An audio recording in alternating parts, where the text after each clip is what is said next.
दूध पीने को शाकाहार बोलने का पाखंड बंद करो।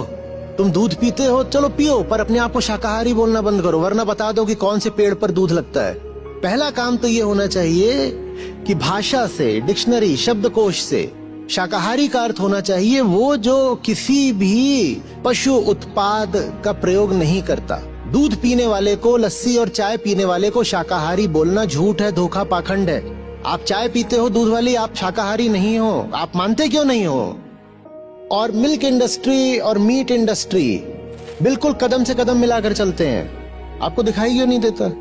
भारत चूंकि दुग्ध उपयोग में अग्रणी है, इसीलिए जितना यहाँ से मीट एक्सपोर्ट होता है उतना शायद दुनिया किसी देश से नहीं। हम कभी पहले नंबर पे रहते हैं, कभी दूसरे नंबर पे, किसी साल तीसरे पर आ जाते हैं, पर इसी पे रहते हैं हम, पहले दूसरे तीसरे नंबर पर रहते हैं हर साल। सिर्फ कंजम्पशन में नहीं, एक्सपोर्ट में। बताओ, काटने के लिए इतनी भैंसें मिलती कहाँ से हैं कि बीफ एक्सपोर्ट में हम नंबर 1 पर आ जाते हैं? कहाँ से आती हैं इतनी भैंसें? ये वही भैंसें हैं जिनकी आप चाय पी रहे हो, वो भी मैमल्स होते हैं। एक महिला अगर 80 साल जीती है तो 80 साल के आधे 40 साल में उसका मेनोपॉज हो जाता है। उसके बाद उसकी जो पूरी रिप्रोडक्टिव मशीनरी है वो काम करना बंद कर देती है। इसी तरीके से भैंस होती है, जिस दिन वो दूध देना बंद करती है उसके बाद भी अभी उसकी आधी उम्र बाकी है। अब उसे कौन जिलाएगा, कौन खिलाएगा? अब दूध तो दे नहीं रही, तो जिस दिन उसने दूध देना बंद किया उसका मेनोपॉज हो गया, उसका क्या किया जाएगा? उसको काट दिया जाएगा। वही सारा मांस एक्सपोर्ट होता है। या आपको लग रहा है हम इतने अच्छे लोग हैं कि अब वो भैंस दूध नहीं भी देती है तो अभी हम उसको 7 साल और खिलाएंगे पिलाएंगे?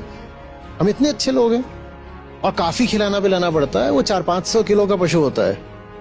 मांस भी रोकने की जरूरत नहीं है। ये सब जो चायबाज हैं, अगर इनको ही रोक दो तो मांस इतना महंगा हो जाएगा कि मांस की खपत अपने आप कम हो जाएगी। Milk subsidises meat. आप दूध पी पी करके मांस की खपत को प्रोत्साहन दे रहे हो और अपने आप को बोलते हो मैं तो धार्मिक हूँ। धार्मिक उत्सवों पर और धार्मिक जगहों पर भी जाकर दूध का इस्तेमाल कर रहे हो। इसीलिए आपको बार बार बोलता हूँ दूध का रंग लाल है, समझो ना।